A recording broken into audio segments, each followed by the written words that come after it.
Everybody, it's me, Andrew. Get out into nature and tune in for yourself.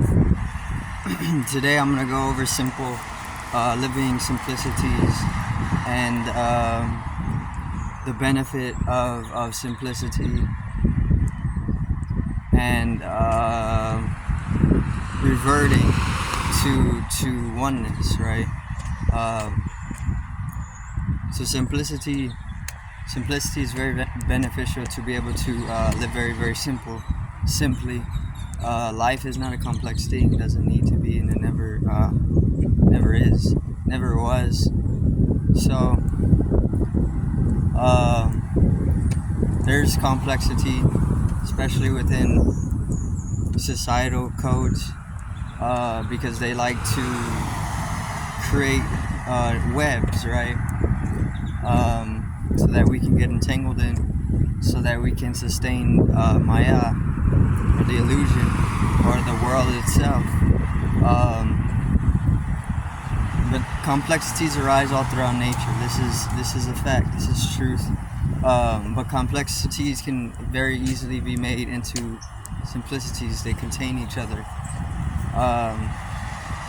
But people can entangle with complexes, and they can attach to them.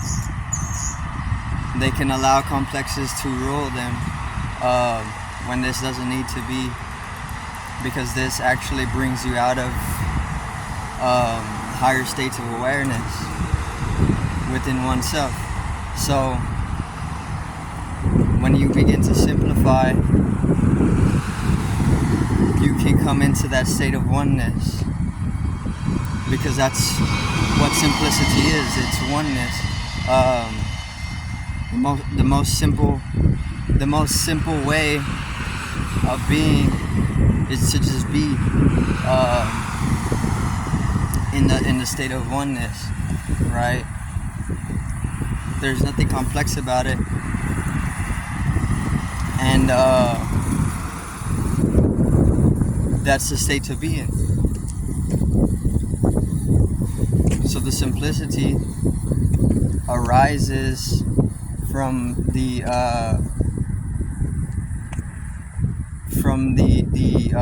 complexes, right? So we have complexes, we have mental complexes that they have built into us.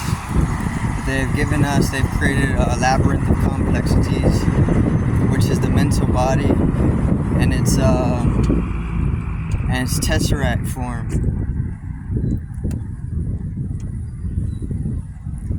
And you can distance yourself from this so that you don't get caught in misidentifications and various degrees of egoic living. Not that this is going to kill you or make you sick, but it's going to kill you and it's going to make you sick.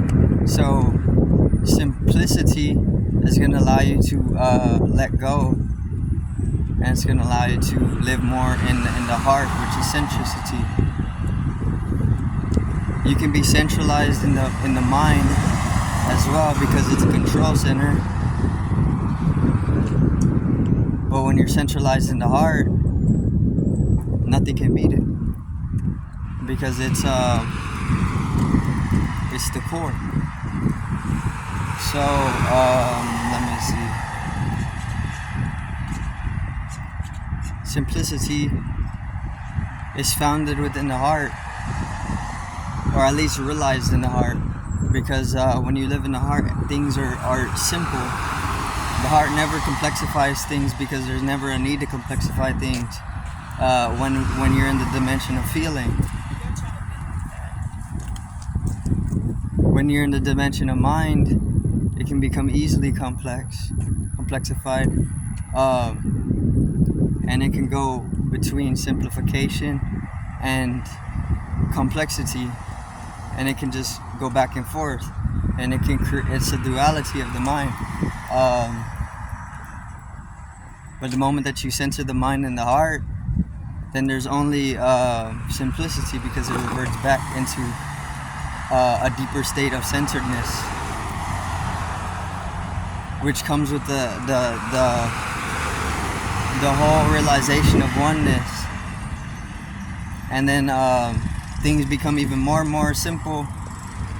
The degree of simplicity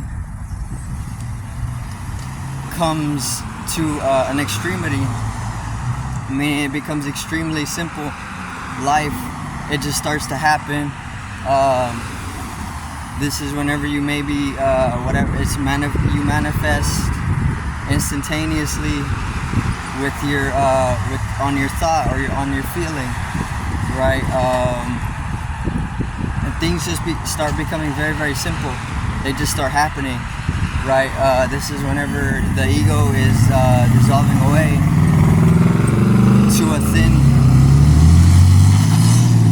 thin line, and you start to have more and more states of realization or experiences where there is no control to anything. There's just a happening, a flow. And then this is where you can fall into liberation. The moment that you pop the ego's bubble and you fall into the ocean, right? Which simplicity is in. There's great simplicity in the whole process of this. Life is not a complex thing. The animal kingdom doesn't treat life as a complexity.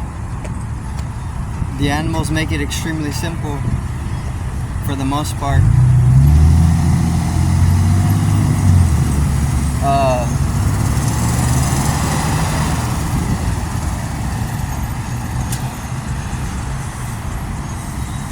Simplicity, the benefit of simplicity is that you can easily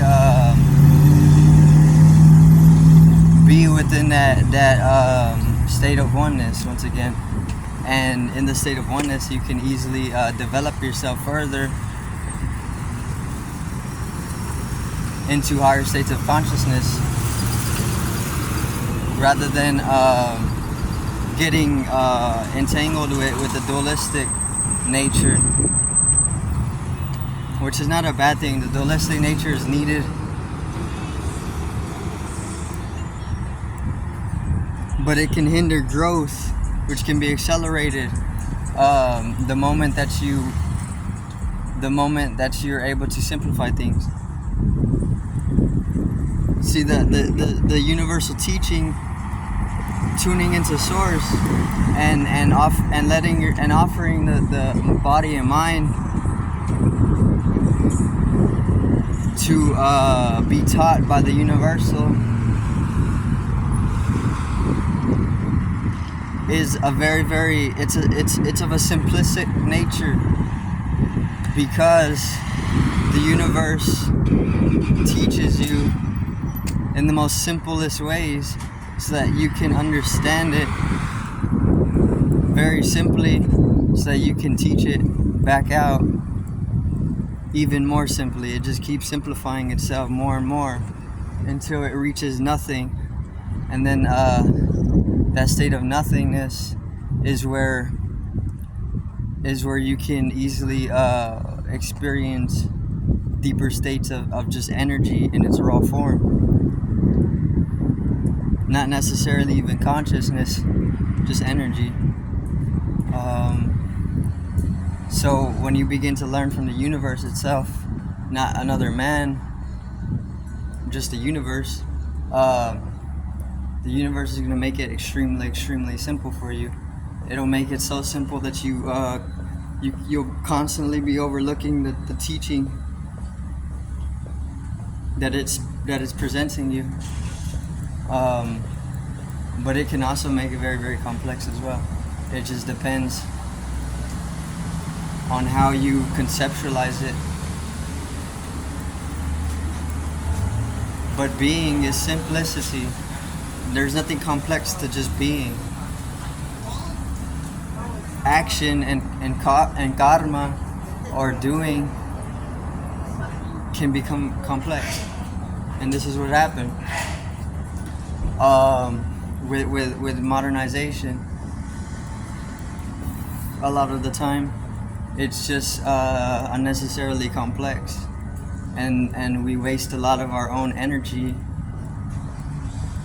because it's in this design. It's not within the code of effortless living.